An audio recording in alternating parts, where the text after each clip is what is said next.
Good afternoon, and welcome to the Expansion of Consciousness. I'm your host, Jason Medlock, and we have a wonderful guest that will be with us tonight, speaking on a number of topics. And Hince, what an incredible story! What an incredible person that has gotten results to be able to sense inside of her body, to release physical tension. And that's just a few things that Ann has done. But, let's talk about Ann a little bit so that we can get you familiar with who she is. Ann has developed the ability to sense inside of her body and release physical tension stored in her connective tissues using solely the focus of her mind. She has x-rays to show the physical changes resulting in this inner work, including changing the alignment of her eye socket, the straightening of her neck, the centering of her lower jaw, and the growth of her tooth root. She has grown. She's also grown a half an inch at the age of 55. Isn't that incredible? And wants us all to know that we can experience this incredible power within us. It just takes going with practice that you may have already be doing or maybe doing something similar. As many of you know, changing what is on our side or on inside of us, so to speak, changes what we see on the outside. So it is Ann's belief that we can not only change our personal world, but we also can change our collective world. Without any further ado, we're going to go ahead and bring on Ann. Hi, Hello, Jason. Ann. How are you? I'm good, thank you. You Happy to be know, here. I know you have a YouTube channel where you explain a lot of your journeys and the connections with the physical and spiritual realm. And that seems to be a theme for those who may be listening or those who may be on a journey, trying to connect to the spiritual realm for answers, for understanding. Are you seeing a lot of that? Actually, I'm not. No, I would say my journey is somewhat different to what we think of as the spiritual realm. The journey I've been Yes. on is to almost allow my soul to be comfortable in this body. And as it's more comfortable in this body, it has a deeper understanding of this realm rather than I've actually realized over the years that I believe the soul kind of incarnates maybe through the pineal gland, right? And it sits inside of our connective tissue. It gets stored in there, and it gets, as we get older, as we have more and more traumas, more and more programming, we kind of get tighter. That connective tissue gets tighter. It holds our soul into our body.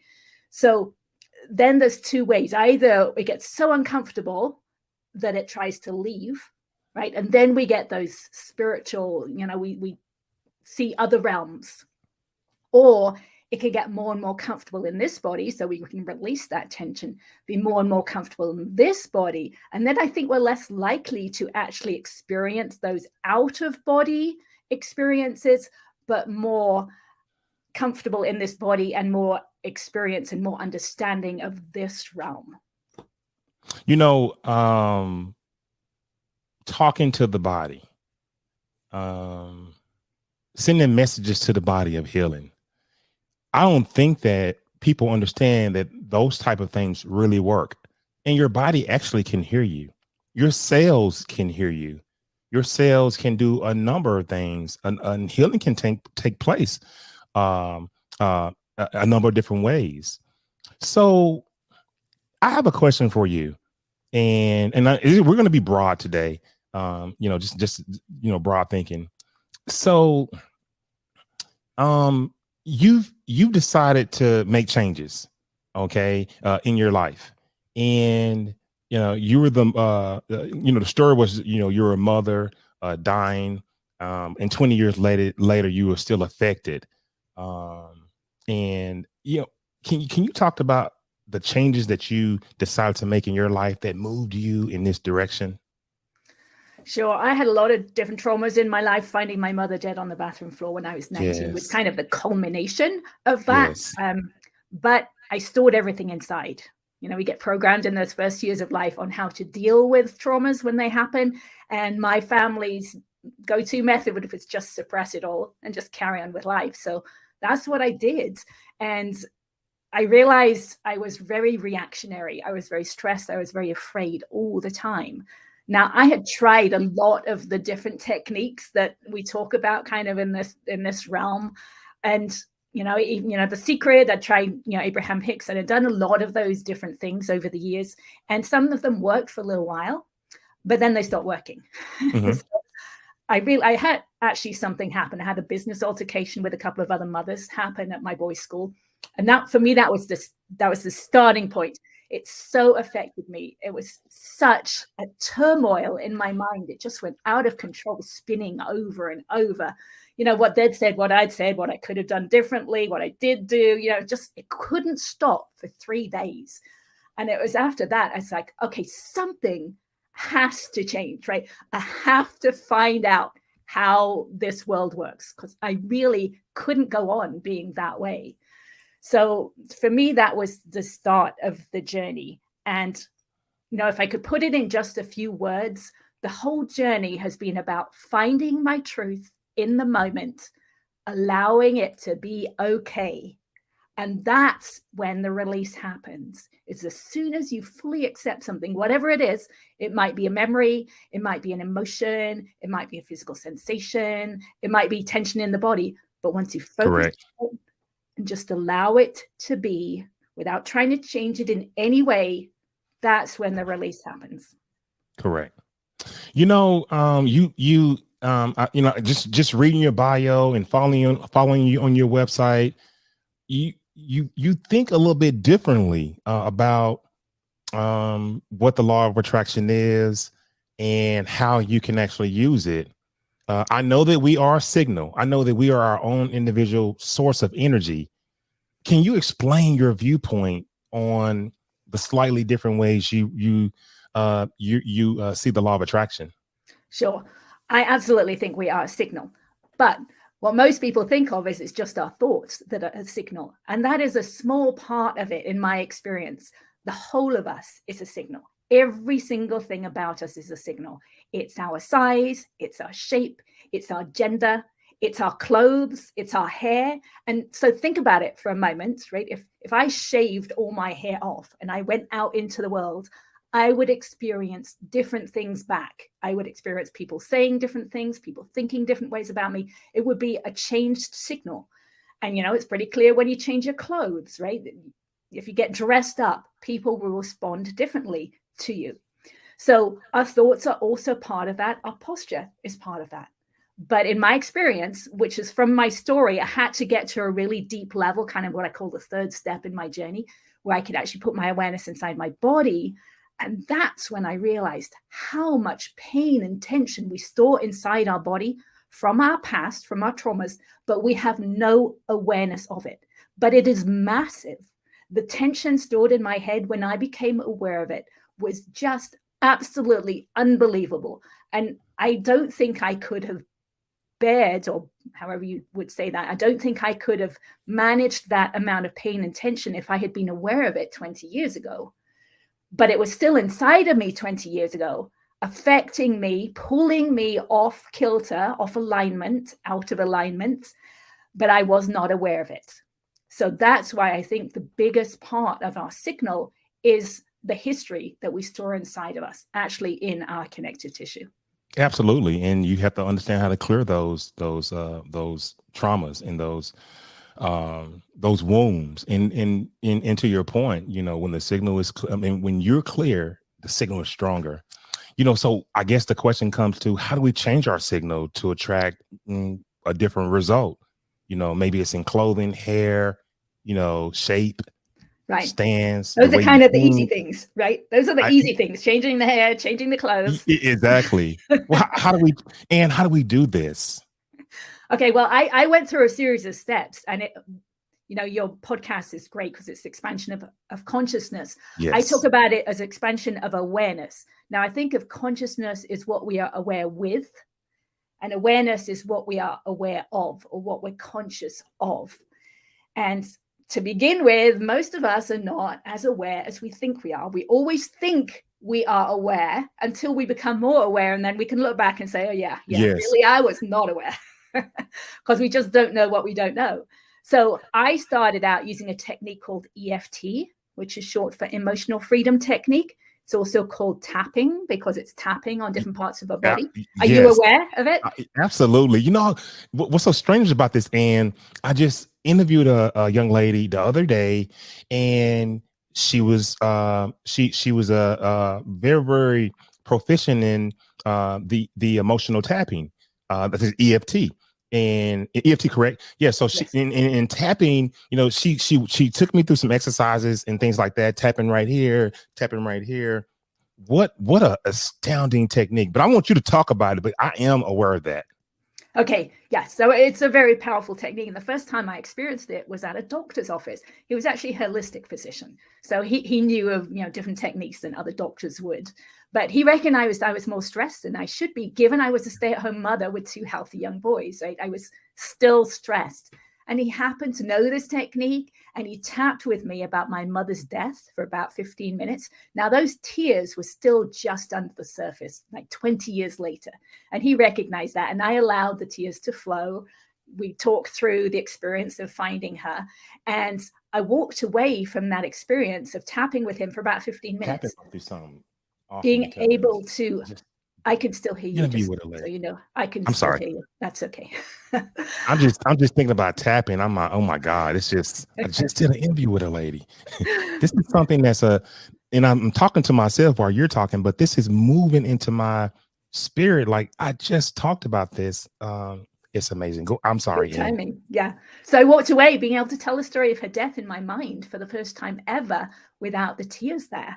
And that was the first time I realized that we hold those memories and those emotions physically in our body, and that we can let them go. Before that, I had no idea.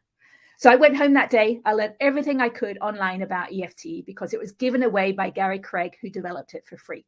So anyone can go online. I have a YouTube video, 6-minute YouTube video on how to use it. It's very simple, very easy to learn.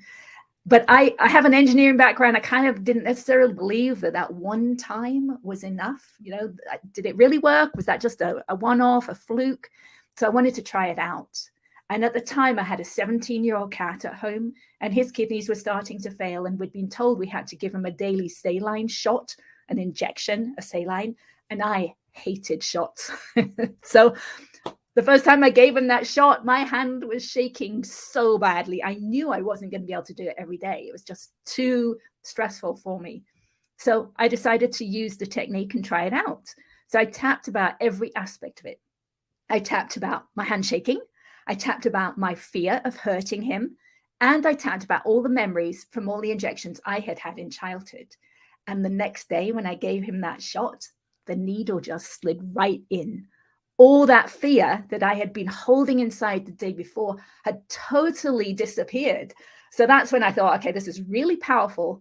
And this is what I'm going to start using. So that was the beginning of the journey for me. I started tapping every day, noticing when I was reacting to something, tapping and bringing myself back to peace. And I just noticed things changing. Wow. And that was the first thought for you, the first step of that was the first step, but I yes. wanted things to go faster, right? I could tell things were changing. I'd been searching for so long, and to finally find something that was actually making a difference was really exciting. And you So write about this in your book as well. Yeah. So I knew there was a technique you could do, or you could do something. You could actually write down all your childhood traumas and tap through them. So I wrote down everything. I wrote down every childhood trauma that I could remember. I wrote down phrases that my dad used to use, like, stop crying or I'll give you something to cry about, or shame on you, right? Those phrases that get stuck inside of us. And I tap through one each night for about an hour to an hour and a half each night. So, Ann, what other changes did you notice, like inner peace, a quiet mind, or physical changes, Absolutely. synchronicities? Did you notice anything else? Well, it was big enough to start not reacting, right? And to actually be at peace more often. But I do remember opening my kitchen door one day and actually saying to myself, it feels like I'm living in a different reality, because my mind, which used to be so busy all the time was quiet. And I'd never experienced that before. It just felt Yes. so different. And that's when I started to realize that the phrases that I used to use, right? I used to judge myself, criticize myself and other people. Those phrases had been programmed into me from mostly my dad, and they just replayed over and over in my mind. But I could not see that until I had moved beyond it and could look back and say, oh, that's what it was. All this intuition and understanding on working from within, healing from inside without even meditating.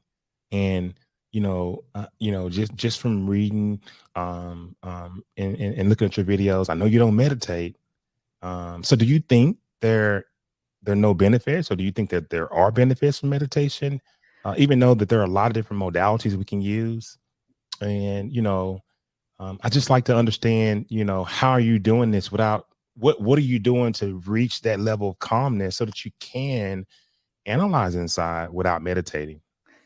Well, think back in terms of the signal, right? We are a signal. So when I'm doing the EFT, I'm changing my base level signal. I'm releasing that tension that's inside. And that's what Yes. I wanted to do. I wanted to release my base signal. I didn't want to have to do something to feel different. I wanted to be different. And to me, that's the difference between a lot of forms of meditation and my path. Now, some people do say that I meditate, right? When we get to the third step where I am now, if someone was looking at me, they might say I was meditating. And I have talked to other people and they do say that is the case.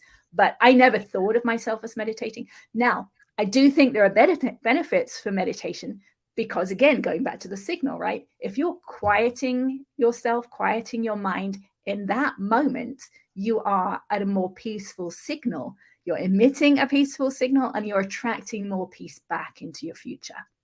Yeah. So why don't you do it? Because I wanted to be the change. I didn't want to have to meditate to be different. I wanted to be different 24 hours a day. I wanted to be a different signal. Mm. Do you see the So difference? I do. I do. So you believe we can change the world with this work? Yeah, but let's go a little bit further. Okay. Yeah, because what I realized EFT was doing as I was doing more and more of it, I realized it's expanding the awareness. It's opening up the subconscious mind, right? So when I started the journey, someone said to me, "How are you doing today, Anne?" I would always say, "I'm fine," because I had no awareness of how I really felt. Certainly didn't want to share it. but as I did more and more, I became aware of my emotions because that's what EFT does. You find your truth, it opens up the subconscious mind. So as I did more and more of it, I became aware of my emotions. Then I kept going, right? I would tap on my emotions. If I was feeling frustration or anger or sadness, I would tap on that, bring myself back to peace. And as I went deeper, my awareness expanded yet again. So underneath every emotion is a set of physical sensations, right? So if we're feeling frustration, for me, there's tension all across my solar plexus, my lower abdomen. That is frustration, right? We as children, we learn to give it a word, right? We feel those sensations and we say, oh, someone will say to us, oh, you must be frustrated. We'll connect those physical sensations to the word frustration. We're kind of reversing that process here. So I became aware of the physical sensations underneath the emotions, which is a deeper level of awareness into the body. And at that point, I didn't feel like I needed to use EFT anymore. I could have tapped on this frustration in my solar plexus, but I was actually in a group at the time. We were studying A Course in Miracles, and which is not really relevant particularly, but the guy in the group, the head of the group, would say every week, it's not about meditation. You don't have to meditate. All you have to do is feel your feelings. But at the beginning of the group, I hadn't started the EFT process. I didn't know what my feelings were. I had no idea what he meant by that phrase. But as the weeks went by and I kept doing this tapping outside of group, I became aware of my feelings, of the physical sensations underneath the emotions. So one day I stopped and said, okay, I'm going to try and feel my feelings. What does that even mean? So I had to teach myself how to do that. So I was at the kitchen sink. I was doing the dishes. And I caught a thought, right? So that, that in itself takes a little practice to catch the thought, not get caught in the thought. But okay, I'm thinking this thought that has some emotion attached. So it might be something like, I'm afraid of making this phone call. So then I would think the thought, I would feel where that fear was. Again, you might not be able to do that to begin with, but over time I developed this ability. So I would feel that fear sticking. I could feel it right in the middle of my stomach.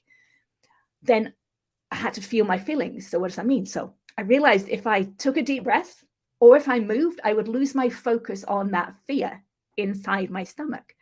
So I realized I had to hold my breath, not take a deep breath, but feel the fear and stop right there. Hold myself like a statue where I could focus on that fear. And at some point, obviously, I'd have to take a deep breath. And there would be a release of that fear there, a little bit of a release. And then I would think the thought again. Okay, I'm afraid of making this phone call. And I would feel that fear. And I would notice it had diminished a little bit. But I'd do the same thing. I'd stop, hold myself like a statue, and just focus on that fear sitting in my stomach. Again, I'd have to take a deep breath.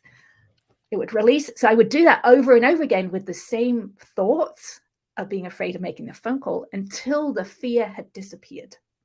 So I know you're ready to at least experiment with me or with the audience on tapping.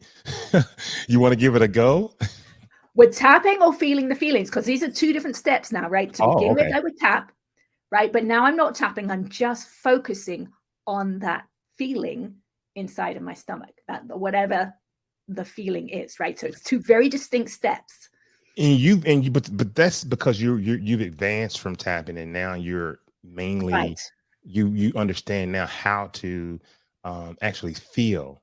Right, those feelings. So if I was beginning, right, if it's just a thought, I'm afraid of making this phone call, then we could tap using those words. So do you want to try that? Yeah, let's try. Let's give some kind of a example, or for the audience, so they can sort of get used to this. And we have to go to your YouTube page. I'm going to have to type it in while we're here, so we can print it or make a banner for you. Okay. Do you want that now?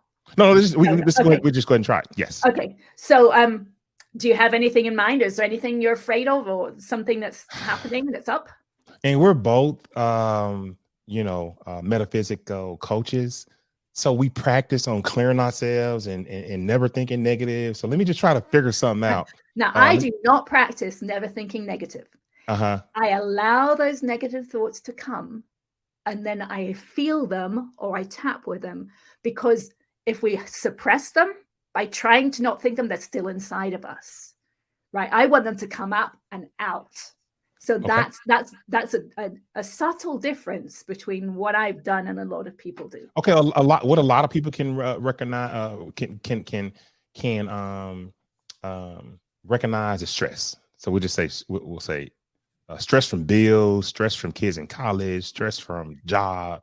So I'm gonna say that maybe there could be stress. Let's just say I feel it mainly in my mind, in the back.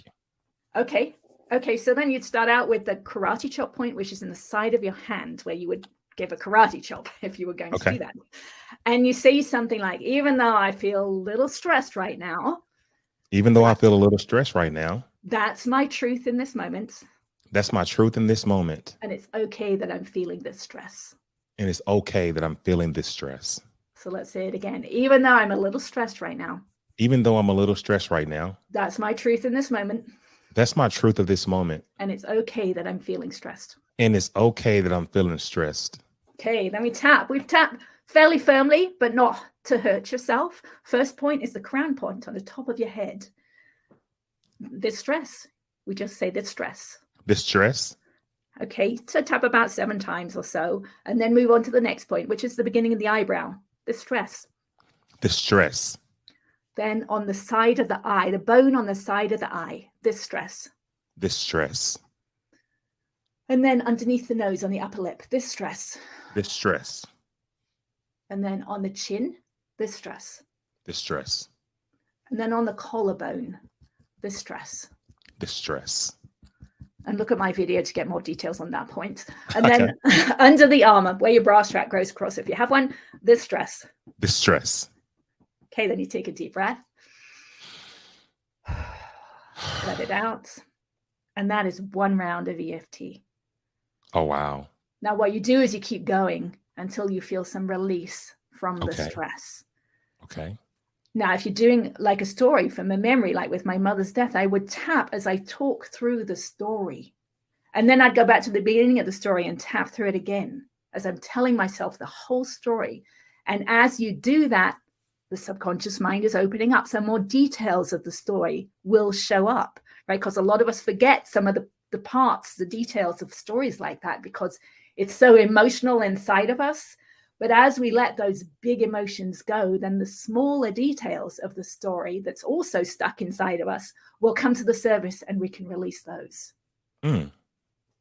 Interesting, because there are a number of different modalities or different ways to access the subconscious mind. And it's just so beautiful to see that tapping also gives you that same level of access to your subconscious mind and gives you an insight on the emotions that you're actually feeling and releasing at the same time. It's just incredible. And what the tapping is doing itself is hooking into the nervous system. It's releasing the energy that has been stored in the nervous system. So what I've realized over time is, and it sounds so trite to say this, but emotions are simply energy that's been stuck in the body. It wants to release. We just have to find a way to release it. And then we don't react the same way, right? Someone can't trigger us the same way we used to be triggered. And it's really fun to experience. Okay, so let's do this. Let's go ahead and get your YouTube so we can get it for the audience. My YouTube handle is just my name, so it's Ann Hince. Okay, so it's at Ann Hince. Yes. And that's just it. Okay. Yeah. So what we'll do is, we're going to put this out. It's right at the bottom. Make sure to find Ann on YouTube and look at all the videos she's put up about different techniques you can use to release stress. At Ann Hince, ANNHINC, at Ann Hince on YouTube. So I want to ask you this. So do you believe everything happens for a reason, Ann? Yes and no. You like that one, didn't you? It's not the same way some people think.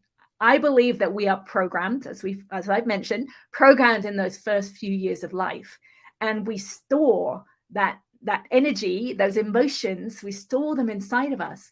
And it's energy that wants to be released. So then we just attract similar events and circumstances over and over again that bring up the same emotions that we stored inside of us as children. And so our job at that point is just to notice it and to work with it rather than get caught up in it. Most of us get caught up in events of the day. We think it's a new thing. We don't really realize that it's just the universe bringing us a similar event, similar feeling, so that we can release it. So you start to see that more and more. The more your subconscious mind opens up, the more you can see it in both yourself and other people. So I find it much easier to connect other people with their stories from childhood than they do, because they have not yet fully opened up their subconscious mind. So it becomes really fun. I mean, one popular politician in the US in the recent years brought up a lot of memories from my brother and my dad. He just had similar characteristics, and it was brought up in me so that I could go back to memories of my brother and my dad and release those emotions from the past. Yeah, and I was going to ask you, like, what about childhood, and you mentioned it sets the stage. The early childhood is really where you're absorbing everything around you in this construct. Is setting the tone for the way you live your life. And people don't really know, up until the age of 6, your subconscious mind is recording every single thing around you, and your conscious mind doesn't start to come into effect until around 7, 8 years old. So childhoods can be really, really affected depending on how how you're raised. right? So it's not our fault. I mean, it's no child's fault that they experience the things they experience in childhood, that they haven't attracted those things, right? But as they go through life having experienced those things, then they experience things that bring that up again, right? Remind them of things that they've experienced in childhood, but it's just coming up so you can look at it and accept it and feel it and let it go. And then you stop attracting them anymore because you have no need to, because it's no longer stored inside of you with that energy that's been stuck. And that's amazing. You know, I ponder sometimes, and I just ask myself, and I'll ask you, what can I do? What can the audience do right now to change our future and perhaps the future of Earth? Work with yourself in what I believe is doing this work will change everything. Now, a lot of times we want to blame things outside of us, like, you know, climate change or politics. We think it's out there. We think it's their fault.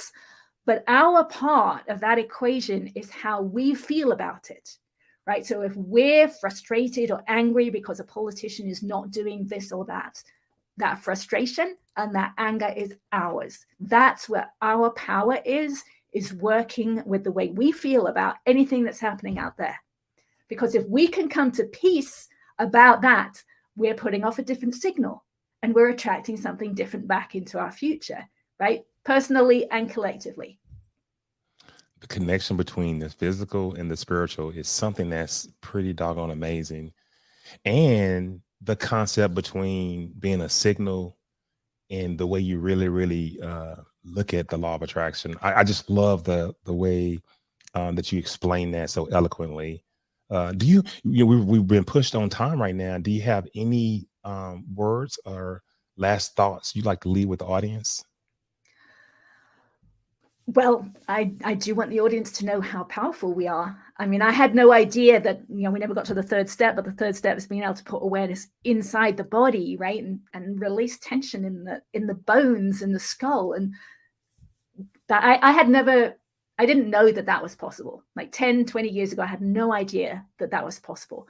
So I want people to know that is possible. We can do that. It just takes being determined with whatever method you're doing. You could do it with some form of meditation, right? Well, let's get to the third step. I mean, releasing tension from inside the bone. Let's just go ahead and talk about that. We can stay on a little longer, but let's get that out the way. So that we give the audience a thorough look at it. Okay, well, as I kept going with the second step, which was feeling the feelings and releasing them, I'd do it on the sofa. I'd lie on the sofa at night, and I'd work through my childhood with EFT, right? So now I worked with collective traumas. We all have our own personal experience of a collective trauma. So like something like 9/11, right? I would bring up all those memories and those feelings inside my body and just allow them to be felt. And they would release. And it was a huge amount of release of energy. Kundalini energy came into it at that point. And like for months, I would just feel this incredible release of energy. Powerful Kundalini energy.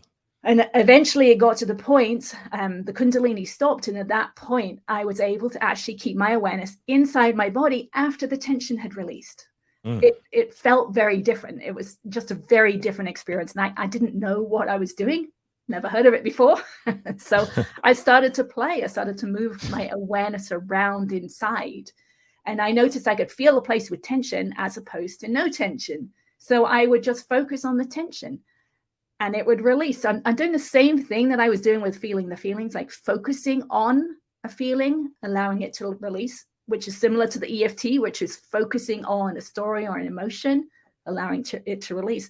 I'm now at a deeper level, actually inside the body. And so I would just play around. I would feel tension, release. And eventually it took many, many months, but eventually I got my awareness inside my head. And that's when I felt that tension and pain that had been in there my whole life, but I had no idea it was there. And I just started working with this technique, just feeling it, releasing it, feeling it, releasing it. And I got to the place I could actually feel my skull bones relax, which is pretty cool experience, to be honest. But I didn't really know things were changing until I had the x-rays. I mean, I knew they were changing, but I didn't know how much, right? Until I could actually see the x-ray comparison and see that the bones themselves had shifted. And at that point, I actually wasn't putting my awareness inside the bones. I can put my awareness inside the bones now, right? It's been 2 years. I've been doing this every day, multiple times a day. And now I can put my awareness inside the bones themselves and just feel that release of tension. And it's pretty amazing. Wow. Special, special, special. So I just want to thank you for coming on and sharing all this information with our audience. These type of techniques on how to attract things in your life. It's not always about using the law of attraction or manifesting. There are other modalities that are available, and using EFT and tapping seems to be something that people are talking about and speaking about more and more every day. Yeah, they are. Yeah. Okay, so you hang right there, hang tight. I'm gonna move you to the back office. I'm gonna go ahead and wrap this up. We really appreciate you. We love you. And hold on one second. What a great, great, great show. Speaking with Ann and all of the interesting and connective modalities that she's using to help people attract someone into their life, to develop more insight on the inside of their body, thinking more inward, and just understanding how can this benefit the future of the world, the future of your kids, the future of anything that you want to be or want to do. Learning is essential. And when you log on and listen to the expansion of consciousness, we're all about learning. We're all about showing you different things that you can use to help um, create the life that you want, enhance performance, mindset is the key. And I want to thank you for being with us tonight and for listening to the expansion of consciousness. Make sure if you're on YouTube, go to @expansion of consciousness and click like, but we need for you to subscribe. And that's how we're surviving. When you subscribe, the viewership grows. And it's that better that way for everyone. So without any further ado, we're going to go ahead and get out of here. Thank you very much. And we will see you the next time. Goodbye.